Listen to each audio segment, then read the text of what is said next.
नमस्कार, I welcome you on VK study circle channel. तो year of war is over. जी हाँ, recently ये टॉपिक बहुत ही ज़्यादा डिस्कस किया गया वर्ल्ड पॉलिटिक्स में कि पीएम मोदी जी ने डायरेक्टली रशियन प्रेसिडेंट को कह दिया कि ये ईयर ऑफ वॉर नहीं है। तो कब खत्म होगा रूस यूक्रेन के बीच में जंग? तो आइए पूरा मामला क्या है जानते हैं इसके बारे में। बहुत ही इंटरेस्टिंग वीडियो होने वाली है। तो आइए शुरू करते हैं आज की वीडियो। और हाँ, शुरू करने से पहले मैं आपसे एक क्वेश्चन पूछता हूँ जो बहुत ही इंपॉर्टेंट है हमारे एग्जाम पॉइंट ऑफ व्यू से। तो यहाँ पर क्वेश्चन है, which city nominated as the first ever SCO tourism and cultural capital at the 2022 SCO summit. तो आपके पास यहाँ ऑप्शंस हैं बीजिंग, समरकंद, वाराणसी या फिर मॉस्को। तो इसका जो आंसर है आपको वीडियो में ही मिल जाएगा और इसका आंसर मैं वीडियो के अंत में भी आपको दूंगा। और हाँ, अभी तक आपने मेरा चैनल सब्सक्राइब नहीं किया है तो प्लीज़ चैनल को सब्सक्राइब कर दें। तो हमें ये पता होना चाहिए कि ये एससीओ समिट है क्या, जिसमें पीएम मोदी जी ने कहा रशियन प्रेसिडेंट को कि ये ईयर ऑफ वॉर नहीं है। तो सबसे पहले ये एससीओ समिट के बारे में जानते हैं। तो एससीओ समिट जिसकी फुल फॉर्म है संघाई कॉरपोरेशन ऑर्गेनाइजेशन, जिसका हेडक्वार्टर है बीजिंग जो पड़ता है चाइना में। और इसके मेंबर कंट्री हैं जैसे China, India, Kazakhstan, Kyrgyzstan, Pakistan, Russia, Tajikistan, Uzbekistan और कुछ ऑब्जर्वर कंट्री हैं लाइक अफगानिस्तान, बेलारूस, ईरान और मंगोलिया। तो यहाँ पर जो संघाई कॉरपोरेशन ऑर्गेनाइजेशन है, जो वर्ल्ड्स लार्जेस्ट रीजनल ऑर्गेनाइजेशन है, ये लगभग 60% एरिया कवर करती है यूरेशिया का। यूरेशिया में कुछ पार्ट यूरोप का और कुछ पार्ट एशिया का आता है। और 40% ऑफ वर्ल्ड पॉपुलेशन और more than 30% of global GDP, जो एक बहुत ही इन्फ्लुएंशियल एक ऑर्गेनाइजेशन है। इट्स मेंबर है सिंस एक्सपेंडेड टू 9 स्टेट। बस आपको ये याद रखना है कि इंडिया और पाकिस्तान को सेम ईयर में इसमें ऐड किया गया था और वो ईयर था 2017। तो जो 2022 की संघाई कॉरपोरेशन ऑर्गेनाइजेशन की समिट हुई वो कंडक्ट करवाई गई उज़्बेकिस्तान, जहाँ पर एक सिटी है जिसका नाम है समरकंद। समरकंद डिक्लेरेशन यहाँ पर जितनी मेंबर स्टेट हैं वहाँ पर उन्होंने साइन की। और आपको ये भी याद रखना है कि जो 2023 की जो प्रेसिडेंसी मिली है वो इंडिया को मिली है। और यहाँ पर एक बहुत ही इम्पोर्टेंट हमारे लिए एक क्वेश्चन हो जाता है कि Varanasi nominated as the first ever SCO tourism and cultural capital at the 2022 SCO summit. तो ये हमारे इंडिया के लिए बहुत ही प्राउड की बात है कि फर्स्ट एवर ऐसी सिटी बनी है जो SCO tourism and culture capital बनी है।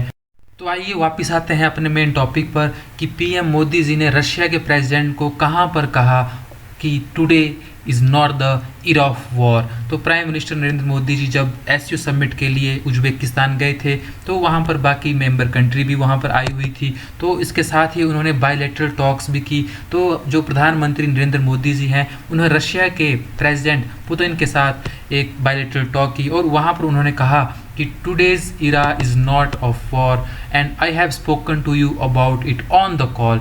Today we will get the opportunity to talk about how can we progress on the path of peace.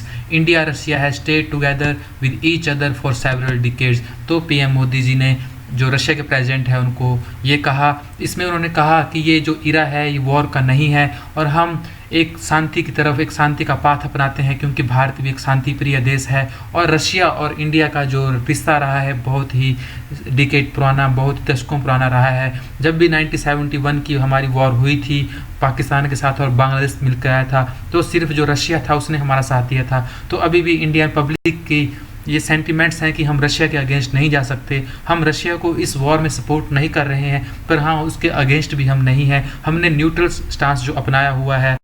तो एक क्वेश्चन उठता है हमारे पास यहाँ पर कि रशिया और यूक्रेन के बीच में जो विवाद चला है, जो वॉर चला है, ये आखिर स्टार्ट क्यों हुआ, इसके पीछे क्या रीज़न था? तो Russia invasion of Ukraine has begin कब शुरू हुआ? 24 फरवरी को। इसी साल रशिया ने 24 फरवरी को यूक्रेन के ऊपर एक वॉर, एक इन्वेजन कर दिया। पर रशिया है वो कहता है उन्होंने कि एक स्पेशल मिलिट्री ऑपरेशन किया है यूक्रेन के ऊपर। क्यों? क्योंकि वो उसको डीमिलिटराइज और डीनेजिफाई करना चाहते हैं। तो इसका क्या मतलब हुआ, आइए जानते हैं इसके बारे में। पहले हमें ये पता होना चाहिए कि जो यूक्रेन था वो रशिया का ही एक पार्ट था जब सोवियत संघ था। 1991 में सोवियत संघ के विघटन के बाद यूक्रेन ने अपनी आज़ादी का ऐलान कर दिया और 1996 में यूक्रेन ने एक डेमोक्रेसी अपनाई और अपना एक अलग से संविधान जारी किया। पर उसके बाद क्या हुआ कि यूक्रेन धीरे धीरे जो नाटो कंट्रीज़ हैं, मैं आपको बताऊंगा ये नाटो कंट्रीज़ क्या हैं, जिसमें मैक्सिमम यूरोपियन कंट्रीज़ और 2 जो नॉर्थ अमेरिका की कंट्रीज़ हैं वो आती हैं। तो यूक्रेन का यहाँ पर कहना था कि वो आज़ाद मुल्क है और रूस उसे नाटो के करीब जाने से रोक नहीं सकता। और नाटो कंट्रीज़ और अमेरिका का कहना था कि अगर रूस यूक्रेन पर हमला करता है तो उसे भारी कीमत चुकानी पड़ेगी। पर पुतिन को यहाँ पर क्या डर था?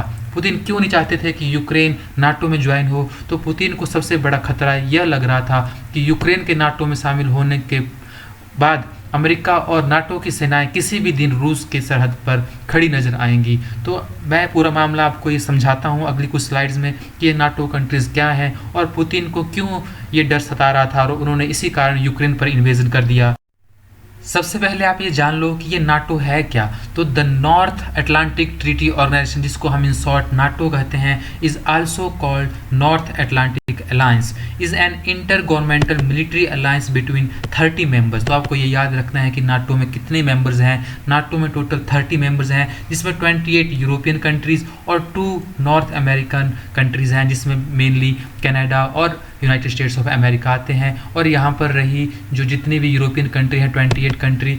तो अगर हम नॉर्थ अटलांटिक ट्रीटी ऑर्गेनाइजेशन, जिसको हम इन शॉर्ट नाटो बोलते हैं, इसकी फॉर्मेशन हुई थी 4 अप्रैल 1949 में। और ये किस तरह की एक अलायंस थी? एक मिलिट्री अलायंस थी। इसमें ये कहा जाता है कि अगर कोई एक कंट्री पे अटैक करेगा कोई दूसरी कंट्री, तो जितनी भी नाटो कंट्री हैं वो एक साथ इकट्ठी आ जाएंगी और उस कंट्री को प्रोटेक्ट करेंगी जिसने कंट्री ने इसको ज्वाइन किया है।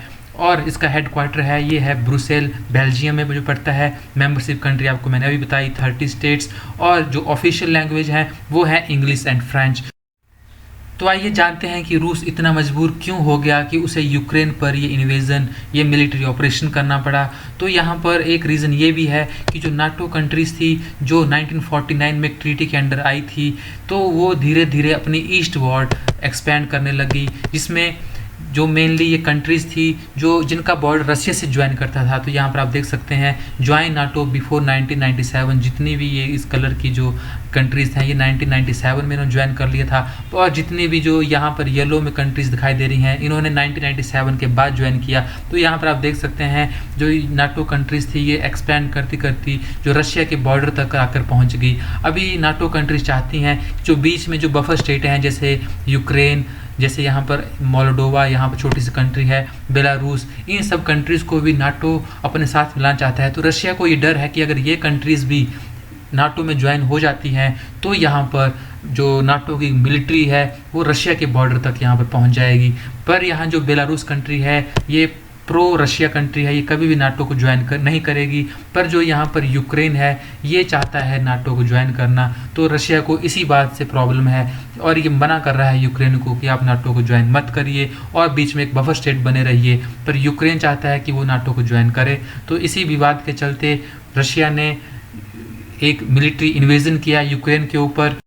नाटो को ज्वाइन करना एक वन ऑफ द रीज़न है। और इसका एक अलग रीज़न ये भी है कि जो जितनी भी यूक्रेन की ईस्ट वर्ड साइड जो एरिया पड़ता है, यहाँ पर आप यहाँ पर मैप पे देख सकते हैं, ये रहा रशिया, ये रहा यूक्रेन, और जितना भी ये ईस्ट वर्ड जो एरिया पड़ता है यहाँ पर मेनली रशियन पीपल रहते हैं। और वो चाहते हैं कि अपने जो एरिया है इसको रशिया में मिला दी जाए, क्योंकि ये नहीं चाहते यूक्रेन के साथ रहना। रशिया का कहना है कि यूक्रेन के जो गवर्नमेंट है वो इन पर अत्याचार करती है, तो वो चाहते हैं कि इस एरिया को हम अपने साथ ले आएँ या फिर इनको एक अलग कंट्री घोषित कर दें। ये मेनली एरिया हैं डोनेट्स्क और लुहांस्क के, बहुत ही ज़्यादा न्यूज़ में रहे जब रशिया ने यूक्रेन पर वॉर किया। तो अभी जितने भी ये सेपरेटिस्ट जो ग्रुप हैं ये चाहते हैं कि रशिया में मिलना, पर यूक्रेन नहीं चाहता इस एरिया को गंवाना।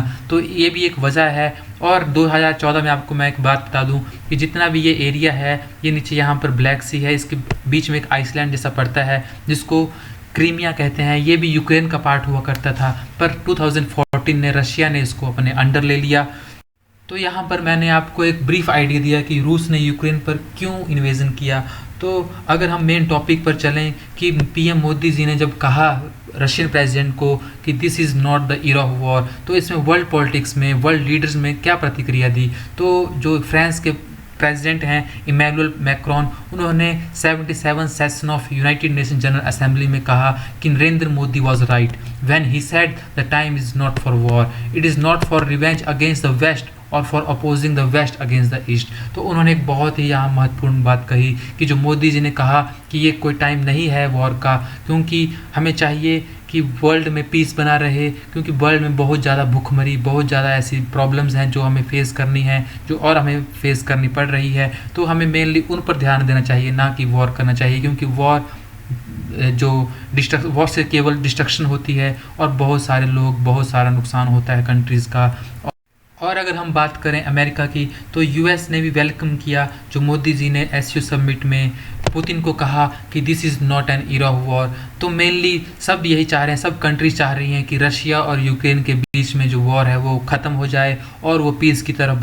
जब नरेंद्र मोदी जी ने एससीओ समिट में रशियन प्रेसिडेंट को कहा it is not the era of war, तब इस बात को पूरे वर्ल्ड में डिस्कस किया गया और यहाँ तक कि यूनाइटेड नेशंस में भी इस बात को फ्रांस के प्रेसिडेंट इमैनुअल मैक्रोन वहाँ पर लेकर आए। तो इससे पता लगता है कि इंडिया का जो इन्फ्लुएंस है वर्ल्ड पॉलिटिक्स में कितना बढ़ता जा रहा है। यहाँ पर वियॉन ने एक बहुत ही इम्पोर्टेंट एडिटोरियल जो पब्लिश किया, यहाँ पर India emerging as influencing power in new world order. तो जो नया वर्ल्ड ऑर्डर बन रहा है, इंडिया उसमें बहुत ही महत्वपूर्ण योगदान देने वाला है। और हाँ, Biden support India bid for UNSC permanent seat, also back Germany and Japan. तो जो आपको ये पता होना चाहिए कि यूनाइटेड नेशन सिक्योरिटी काउंसिल में जो मेनली जो परमानेंट मेंबर है वो 5 कंट्रीज़ हैं, जिनमें आता है USA, France, United kingdom, Russia और चाइना। तो इंडिया भी इसका एक बहुत ही स्ट्रॉन्ग मेंबर है और बाइडेन इंडिया को भी सपोर्ट करते हैं कि आपको भी यूएनएससी का परमानेंट मेंबर बनना चाहिए। तो इससे पता लगता है कि इंडिया का जो गेस्चर है वो वर्ल्ड पॉलिटिक्स में, वर्ल्ड में कितना ऊपर उठ चुका है। तो यहाँ पर मोदी जी ने एक विंडो ओपन कर दी है पीस इन यूक्रेन के लिए। तो पूरे वर्ल्ड लीडर्स को चाहिए कि उन्हें इकट्ठा आना चाहिए और जो भी इन दोनों के कंट्रीज़ के बीच में विवाद है उसको यहाँ पर ख़त्म करके वॉर को भी रोक देना चाहिए। तो वीडियो की शुरुआत में मैंने आपसे एक क्वेश्चन पूछा था कि which city nominated as the first ever SCO tourism and culture capital at the 2022 SCO summit. तो इसका आंसर आपको वीडियो में ही मिल गया होगा। तो यहाँ पर सही आंसर है वाराणसी, ऑप्शन सी। और हाँ, अगर आपको इसकी PDF डाउनलोड करनी है तो आप प्लीज़ मेरा Telegram channel VK study circle जरूर ज्वाइन कीजिए। और हाँ, अभी तक आपने मेरा चैनल सब्सक्राइब नहीं किया है तो चैनल को सब्सक्राइब कर। तो कैसी लगी आपको वीडियो प्लीज़ कमेंट सेक्शन में जरूर बताइएगा। और हाँ, please like, share and comment and press the bell icon for more notification. जय हिंद, जय भारत।